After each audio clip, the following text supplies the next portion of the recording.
Welcome to Toffee Blue View, your source for all things Everton. I'm Gerry. Terry and Max have joined me. So, guys, I think one of the most common grumbly things you hear, grumbly hearings, because that's a thing, grumblings that I've heard, is the fact that a lot of Everton supporters were not super impressed with Walcott's performance against United. Pair that with the fact that Bernard hasn't been as flashy over the past two games, mainly because he's been going up against pretty solid defenders. But add that to the fact that Lookman has actually come in and provided a spark off the bench. He's been brave and attacking, and his distribution has been good. He hasn't just been using that tight skill to get around people. He's actually been passing well, in addition to that. So I think we actually might have a little bit of a wing issue in terms of who starts in the next one. Max, if you can give some initial thoughts on Walcott maybe to begin with, and whether or not we should stick with him. Well, as you say, he hasn't really been performing up to standard, has he, over the last few games of late. I think the last home game as well is when he was put through one-on-one and he kind of bluffed his lines. It's disappointing because he did start the season red hot, particularly that game against Southampton. You're thinking, the front three look a real menace, and then you go to that game against Leicester where it was Bernard, Richarlison and Walcott for the first time, and it was really impressive how they kind of looked gelled and all interlocked and changed position. It was just so attractive to see that we could possibly have a long-term solution as, an attacking trident almost. But as you say, the form's been short-lived almost. It would be nice to see it mixed up, obviously, with the good performances of Lookman as of late. I think now is the time to give him a good run in the team, because I think he was due one last season and didn't really get it. That loan spell at Leipzig kind of whet his appetite for wanting to play more first team football and European football at that. So, but now obviously he had that attitude problem, and touch wood, it looks like he's over that now. He's enjoying playing football under Marco Silva, and it ties in nicely for him now to have a run of games with Walcott dropping out of form. So Terry, do you agree with Max that maybe throwing Lookman in the starting lineup this weekend would be a smart move? Yeah, I mean, if I was going to make one change, that would be it. I'd bring in Lookman for Walcott, because Walcott, even though we beat Crystal Palace, he was pretty anonymous throughout the game. He didn't really, by his own standards, he set himself a high bar since he's been here.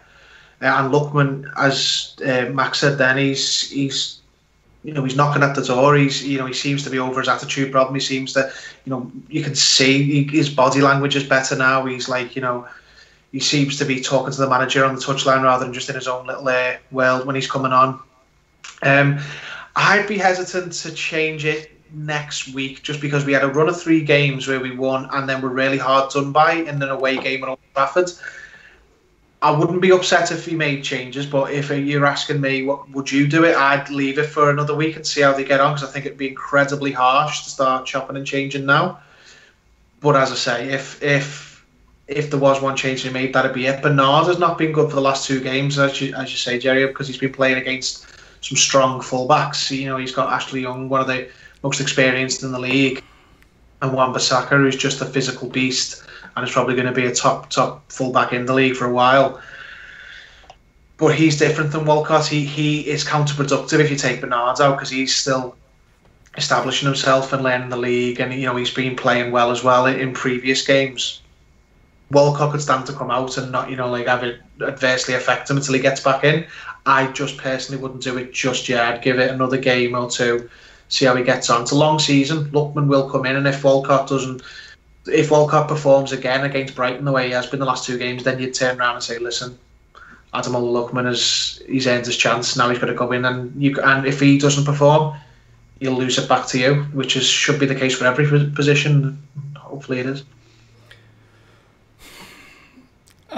So I'm on the fence here, and because if Lookman coming in for Walcott was the only change we were making for this coming weekend, I would say let's try it. I mean, we've got Brighton this weekend. Yeah. So I think that would be a great time to bring him in and get him some experience. However, I'm never a big fan of changing a lot from game to game. I'm a big fan of kind of incremental, smaller changes, maybe 1, 2 at a time, tops. There's a pretty solid chance Silva might need to start Mina this weekend because we've got Chelsea coming up and Zuma won't be available. And if we want to give him any time to bed in before we play Chelsea, now is a good time. So there's potentially one change. And if he feels like our team functions better with Tosin, in the lineup, actually holding the ball up and allowing our team to kind of get down the field a little bit more, well, then that's another change. So, I mean, and then add possibly Lookman. That's 3 changes from a team that didn't play poorly against United. I think the standard of football certainly improved after those last 3 Premier League wins, at least. I think from the start of the season to now, we have definitely seen improvements. And given that, the likes of that Chelsea game coming up, so there's the conundrum at centre half, you don't really want to rock the boat too much, do you? You don't want it. Because obviously with the wing scenario, you're going to have to consider the centre forward with Tosin. Because if you're taking Richarlison out wide, that means, does Bernard go into a number 10 role almost? It presents too many problems, I feel, when we're almost hitting a stable system that I think we are going to play well under. So, I agree. I don't think we need to go over the top with the changes. No. I honestly, just to touch quickly on the centre-back thing, I think he will not start Mina until Chelsea. Don't quote me on this, but I think we play that Gor Mahor, the African team, in a good friendly before Chelsea. That's on the 6th, isn't it? Is it? Is that before Chelsea? So. Yeah.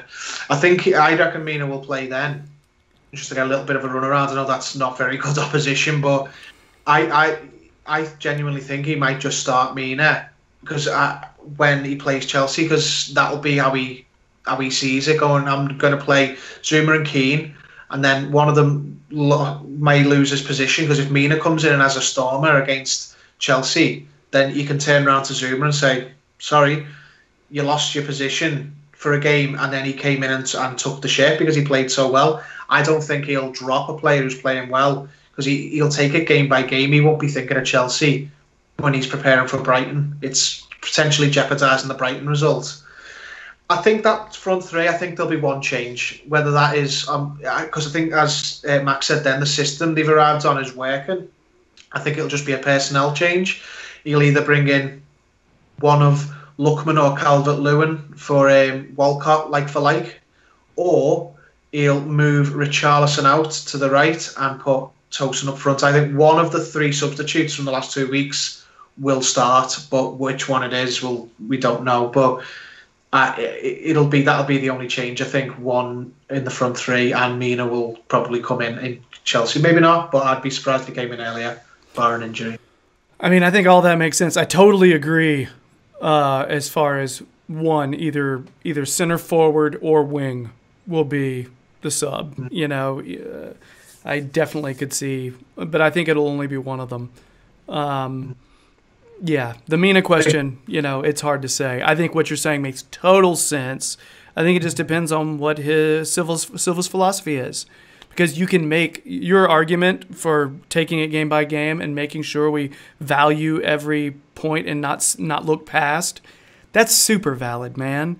I think that makes a lot of sense.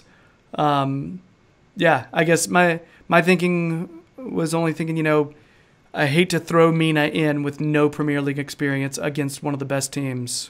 That was my only concern. I think I guess it just depends on the way Silva views it, and I have no idea. We don't have a lot of evidence of that yet.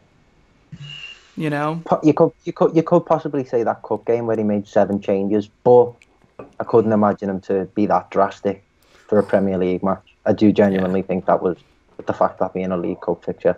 Thing is, as well, hope so anyway. Mina is a big player with a big reputation and a big, he's big status. He's come from Barcelona. He's a hero in his national team. It's like I honestly am not as worried as some others about putting him for Chelsea as his first game. I don't see what a warm-up game against Brighton will do. He's not going to learn the Premier League inside that one game. I would stick with what we've been doing in the back four because it's worked. Bring Mina in for that game when we have to, and then let's see how he does. You're this big name signing. Show us what you can do. We can't like mollycoddle them. And it's got to be said as well. Chelsea are a fantastic team, but their strength is not in centre forwards. The ones who will struggle against them will be the likes of Gomez, who are playing against Jorginho, and it'll really test the midfielders and the fullbacks who've got to deal with Hazard. Centre forward, they're not weak there by any stretch, but you're not exactly throwing Mina to the Lions. They're throwing to Morata or Giroud. Yeah. But it's not. We're playing Spurs, and you brand new players. The Premier League's got to mark Harry Kane in his first game, or City with Aguero. Yeah, you think really in the air? Can't even say early, but if the balls come into the box, I think Mina's a lot more capable to deal with that. And that's quite often the approach that Chelsea will take for Morata or a Giroud. And I can't imagine him because people are just waiting to slaughter Mina. I can see it in making his debut and him being shown up for the high line or something like that. He's like, he's the last man, and Hazard breaks free or something. I can just see people are waiting to slaughter him if he has a bad game on his debut. So I think bedding him in isn't a bad idea. Yeah. Also, communication with his center back partner. That was my main thinking for giving him 1 game's worth of, because that's what you usually see when you throw 2 new center backs in that it doesn't seem like they've had a lot of game experience together. I feel like you can tell that, and when they've had time to kind of get used to each other, know where the other one's going to be. Yeah. But I don't know. I mean, he played for Barca. He's played in some of the biggest stadiums in the world. Nerves are really not the concern. And I wouldn't even say physicality is as much of a concern. I was thinking about just basic human communication. Yeah, that's a good. I hadn't considered that, if I'm honest. His English isn't. I mean, it's sort of limited at this point. Time will hopefully fix that. But yeah, I hadn't actually considered that. I still would go with what I said, but that's a valid point. Isn't it beautiful? Isn't it beautiful to not have to agree, but completely admit that the other people are smart and have good? I'm like, Terry, everything you're saying. I'm like, yes. I'm being stubborn, but yes. I love how we've done a really good deconstruction of the centre backs on a wingers segment. Isn't that funny how that works? Well, I think the thinking here is hopefully people will understand that we don't want to change the whole team, and that's whether or not a center back is going to go in or a striker is going to go in might impact whether a winger goes in. So that's our justification. I don't know. Yeah. Long story short, though, if we made 1 change to the squad, I think all of us would say bring Lookman in this weekend. Mm-hmm. We're in agreement with that? Yeah. Yeah. He's earned it. He's earned some time. So, yeah, he's actually, his passing has been way more clever than I was expecting. For him before, I felt like he used to just put his head down and pull out some crazy, just flash some skill and then try to get a shot and lose the ball, or pull off a worldie. So it's nice to see him actually distributing the way he is. And he looks happy. That's a whole thing that I wasn't expecting this early, actually. So, All right. So that's been our winger segment. So we brought it back around, but it was more just talking about the whole squad and substitutions for this weekend. So there's that. Anything else on this, guys? You feel like we've been thorough? Yeah. Right on. Yeah. So that's it for this segment. If you like what we do, please subscribe. We're around 1280 on in the subs department. So thank you for that. Please continue to tell all your Everton peeps. We'd appreciate it.